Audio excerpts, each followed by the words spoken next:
Jeremiah. Chapter 38.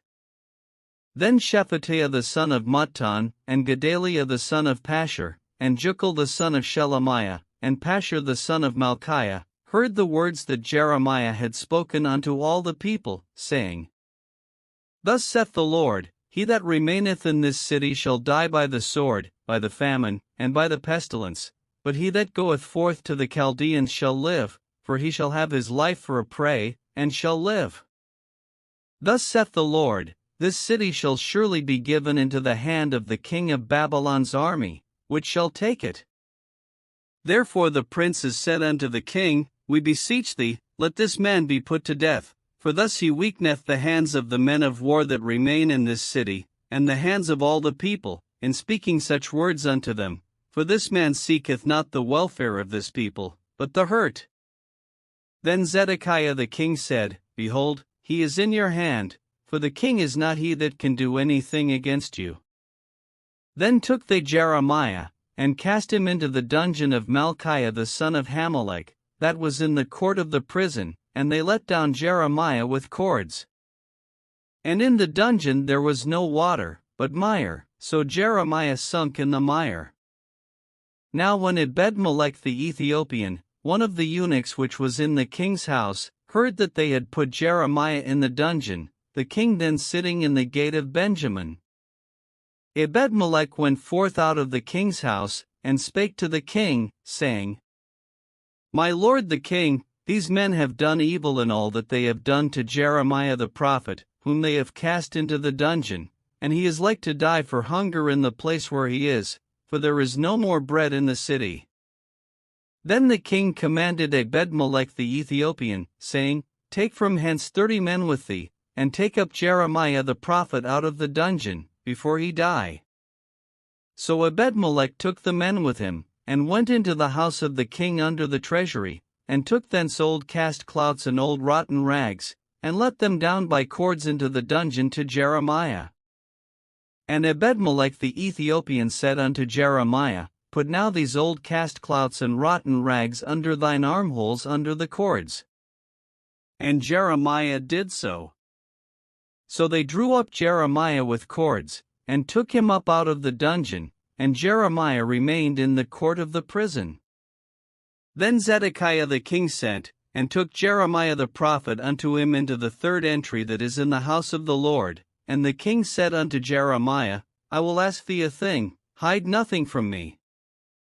Then Jeremiah said unto Zedekiah, If I declare it unto thee, wilt thou not surely put me to death? And if I give thee counsel, wilt thou not hearken unto me?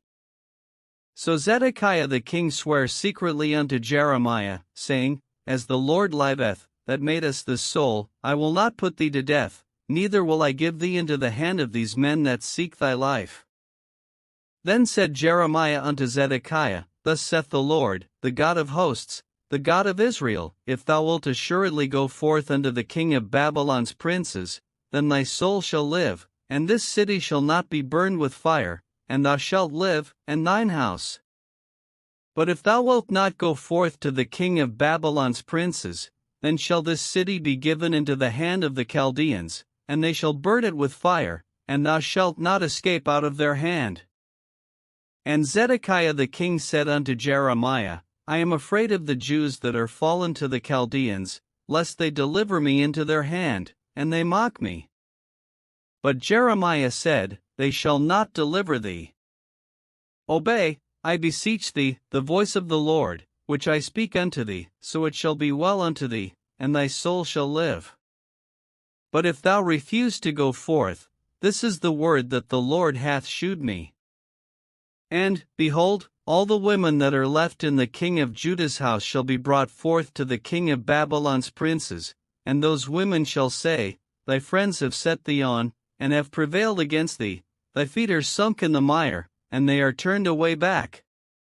So they shall bring out all thy wives and thy children to the Chaldeans, and thou shalt not escape out of their hand, but shalt be taken by the hand of the king of Babylon, and thou shalt cause this city to be burned with fire. Then said Zedekiah unto Jeremiah, Let no man know of these words, and thou shalt not die. But if the princes hear that I have talked with thee, and they come unto thee, and say unto thee, Declare unto us now what thou hast said unto the king, hide it not from us, and we will not put thee to death, also what the king said unto thee. Then thou shalt say unto them, I presented my supplication before the king, that he would not cause me to return to Jonathan's house, to die there. Then came all the princes unto Jeremiah, and asked him, and he told them according to all these words that the king had commanded. So they left off speaking with him, for the matter was not perceived. So Jeremiah abode in the court of the prison until the day that Jerusalem was taken, and he was there when Jerusalem was taken.